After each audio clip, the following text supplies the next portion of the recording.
Today, I visit one of the most beautiful koi ponds and Japanese koi collections in the United States. We get an exclusive look at one of the top hobbyists in Vegas, and the owner shows us his best fish. But before we take the fish out of the pond, don't forget to give this video a like.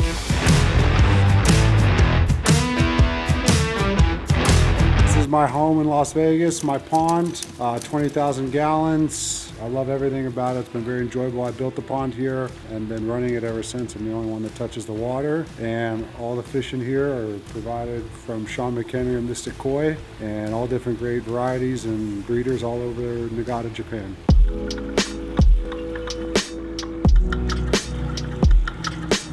You know, I don't know if that's just the younger me generation, you know, got to give it up for the old school guys. I always started off with a hybrid palate. It's interesting. It was probably because Shawn introduced me to some wild fish that took a long time to create. Obviously, you know, it's 20 plus years to create a new variety of fish. And so he was introducing these to me and I really got hooked on it. I think it's a new way to introduce people to what koi is maximizing their potential with. I always say one of the great things about keeping koi, to me, it's one of the few animals due to human conditions that thrive and live a better life. The only one I could think of is a dog. So if you think of any animal in a zoo, there's no animal, reptile, birds, any cats, such sort, that due to human conditions live longer, and I find that fascinating. And koi is one of them that humans can pull out the best things in the koi: new sumi, new colors, new weight, new size, new variety. And I think I got so hooked on the new variety because of that reason. And I saw, because of human conditioning, they're making new variety of fish and they're making them better and stronger. And I think that's what kind of hooked me on the new variety of fish. If I were to go Gosanke, Showa is my favorite of all time. And the reason for that is because black is such a direct color. Sumi is so strong. And when you put sumi down in such a negative color, in such a hard position, in colors like white and colors like red, it's so direct that, to me, when you put more of it in it, and you make it more delicate, I think that's such a unique thing. So when you see heavy Showas, old schools, and their sumis, you know, from the head all the way to the tail, and they're soaked in sumi, but they look so delicate, I think it's insane. I think it's a masterpiece. Pond, as you could hear, I don't have a big like Niagara Falls. I didn't want that. I didn't want a huge splash. I wanted it very calm and collective out here. And it has multiple systems, so I could turn the waterfalls off and clean it. I could turn the skimmers off if I wanted to clean it. I look at koi from above, so the light system is above, and there's no electrical inside the pond. I didn't want any electrical to be inside to create any shortages or any issues with the health of the fish. So really, it's just a shell. There's not a lot in here if I were to drain it, other than plumbing and piping. And that's really it. 2 skimmers on each corner. I do have 30-foot umbrellas, so each one of those umbrellas are 10 feet, and they expand underneath the pond. That prevents birds from coming down, which I don't think is an issue because the size of these koi, but also the heat in Las Vegas gets extremely hot in the summers. So between the sail shades going up and the depth of the pond, I'm able to create somewhat of a controlled environment in the middle of the summer for these koi, and it's been successful so far. All the equipment's on the side if you want to see, and yeah, absolutely. Yeah, and I would love to see some koi in a bowl. That would be absolutely awesome. Yeah, we'll bowl them up, and any ones you want to see, they're for you to enjoy. She's about 6 years old. And here's a great example of Beni Kikukuru from Kokuryu Koi farm that's only getting better with time. She's got like this crazy ghost gray look, and it stops on this side with the lateral line. Super pretty, and she's just got these great orange spots. You know, to me it's hard to get these fish really big because all the energy and all the food source goes into the color of the fish and you know, the look of it. And so when these fish get big, it's really unique, and I think it's really hard to do. And I have two that are great examples of fish that are only getting better with time, in a new variety that really hasn't been out for very long. I mean, there's nothing more to say other than she's a great specimen. Her body's great, her fins are great, the tube tail, in terms of the head to shoulders, I love it. I mean, I'm one to critique my own fish pretty good, and I can if you want, in terms of just pulling some out and showing you what's not perfect about a fish. But overall, I love the fish. You know, I go and I start from here and kind of slowly build my way up or down in terms of, you know, what can be better on her. And overall, I don't know how much bigger she'll get. If she can get a few centimeters bigger, then I've done my job. And if her color can continue to stay as great as it is, I've done my job. You know, once orange and reds come out, I lose it and it's not going to come back. So the fact that I'm getting such a strong color on such a big fish tells me that I'm doing something right in terms of feeding and also water conditions. And again, I think at this point it goes into the genetics and bloodlines of that fish.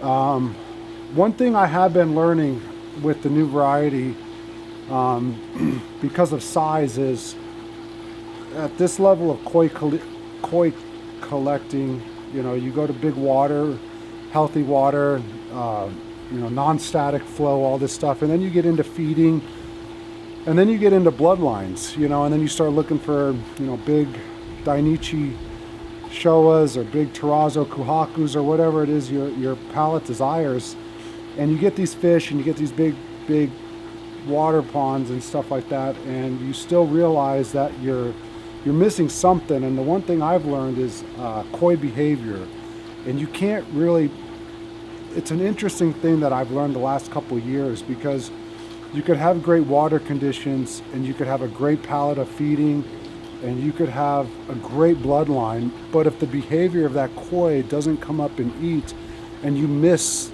a year or two of feeding, then you've missed the potential of watching that fish grow and getting big. And Absolutely. I've never, you know, last couple of years I've been focusing on bloodlines, you know, and you know, you focus on these lineages that have been amazing, that have created a wonderful koi and a huge koi that people get to enjoy, and everyone goes, oh, I want that fish, I want that fish.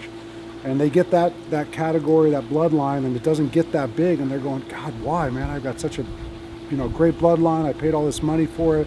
I've got a big pond.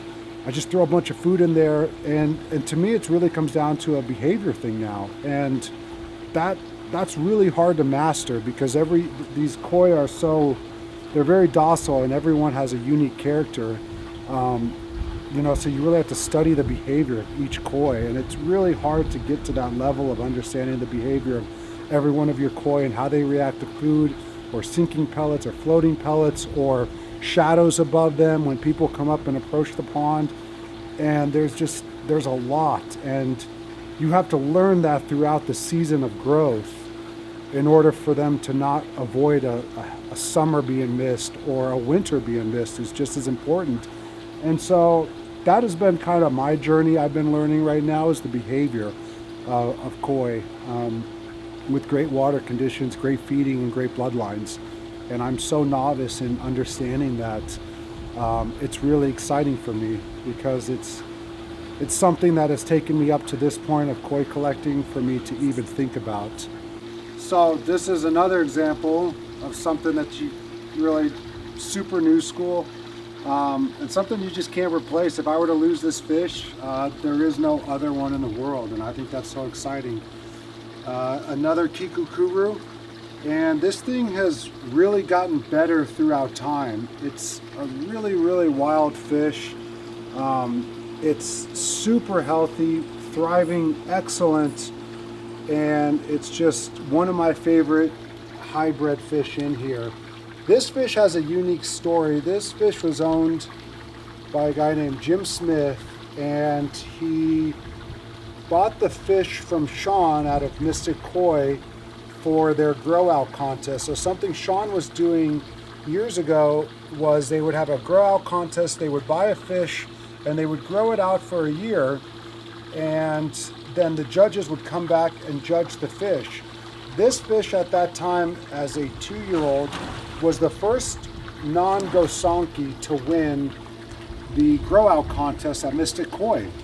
And I ended up buying the fish from Jim Smith, and I bought it as a 2.5 going into 3 years old.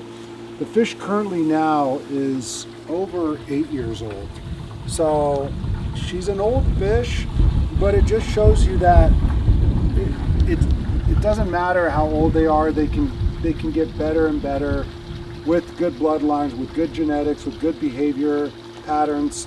She eats a lot. When she comes up, you could just see the color of it is insane, and how the blacks worked around the red patterns and how they've separated themselves.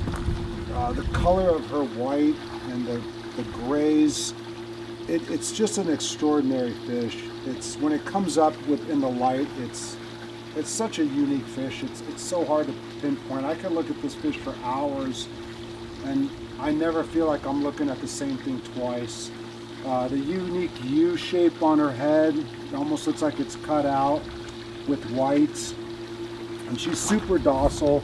She's super friendly. She's never gave me any problems, any issues, knock on wood. And she's been a very enjoyable fish to have. And if you go back and look at, actually Eric Triplett, the pond digger, did a video on her when she was like 1 year old for the grow out, and this fish was all white with big squares of black. Her red didn't even come out until after I owned her. She actually didn't even look like this until probably 2 years after me owning her, and I noticed her red was just getting crazy red and her black was just getting on top of it and kind of cutting itself in between the white, and it was insane. And then again, to get this on a Kokuryu and to get such a big one is so unique, man, because these fish don't get big.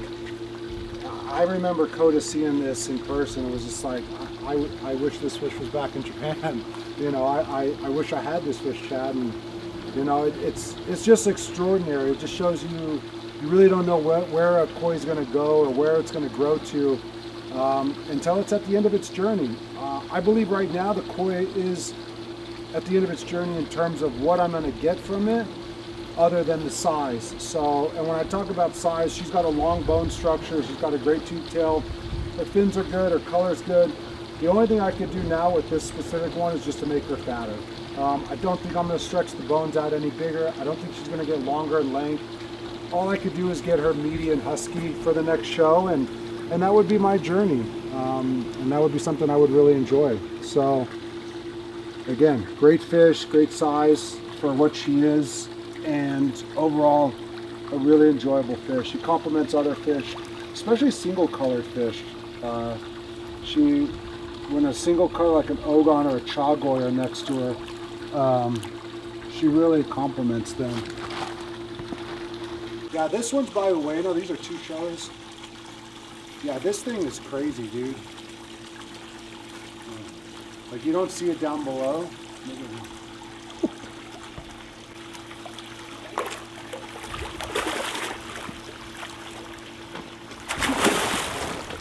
Lamar, just because there's so many big girls. This is insane. Yeah. Wow. I told you I love Showa. This is Ueno Showa. She's a big girl, old girl too. Most of my pond is pretty old. She's got to be at least 9 or 10 years old. So she's kind of like one of the OGs in there. This is a great example of something I was waiting for every year, and it just shows you how little I know. So I had some of the breeders come here a couple years ago, and a lot of them love this fish, and I didn't. And I was like, man, every year I'm waiting for the sumi to come up in the face. I'm waiting for the sumi to all be consistent in black, and I just keep waiting and waiting, and it never comes up in the winter. And I've always been very frustrated with this fish because I've always been waiting for it to be completed. And you know, they took it out and they looked at it and they go, no, Chad, if you look at it, the fish is actually complete. You're looking at it the wrong way. And you know, you look at every one of these scales, it's done. And I says, well, it didn't finish out. And they go, no, it did finish out. If you look at the layers of black underneath it, It's complete and it's loved and it's very enjoyable. And for me, I think I was looking at all heavy black and just going, I want this full thing just soaked in sumi and the whole thing just, looking like ink. And it never did. And it's always been a frustrating koi. One I've enjoyed. She eats very hearty. She comes up to the surface all the time. One I've had for a very long time. And one that I was expecting something to happen that never did, and underneath my eye grew to a different standard of sumi and a different standard of showa that has been very respected. And it took breeders to come here to the house and explain this to me, of the fascinating color of sumi and how it looks and how well it came all together. But again, it's just a different variety of sumi. So that just shows you, even when you're expecting something else can happen right underneath your eye, and you're not even aware it's happening until someone more experienced, gets to explain it to you. Super docile. Are these hummingbirds? I'm sorry, I'm distracted. Yeah. Oh wow, I've never seen them. Look, we got 2 hummingbirds here. Look at that. Yeah, they actually find the fresh water and they become fascinated with.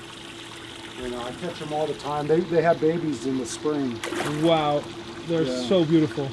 I'm sorry, continue. No, that's awesome. No worries. Oh, put her back because she wants to go back to her friends. She's not used to being beautiful. old. She's a big girl. I leave her alone, and I could pull out one more and show you another example of an old girl. So, Tancho Showa, great fish. Love the fish. First time learning about it, not realizing that, to get the beni like that in a black and white fish is kind of like a deformity of the fish. Only to get it in that specific spot. So, again, that attracted me. It's to that kind of variety. Hard to keep the speckle out of some of them sometimes. Obviously the more pure the white is and the more milky it looks, the better fish you got. She's a little older. As you can see, there's some orange everywhere, kind of inside of here and over here. Sumi has stayed up well. It's kind of moved from her head down to her tube tail. I was hoping maybe this spot would kind of come in and kind of connect some of her face, but I think she still has room to grow. I think she still has a lot of space inside of her life to show what she's capable of. It's got a little bit of funk on the Tancho right here. It's probably one of the reasons I didn't bring her to the koi show. And again, I think her speckling with some orange. Who is the breeder? The breeder of this koi is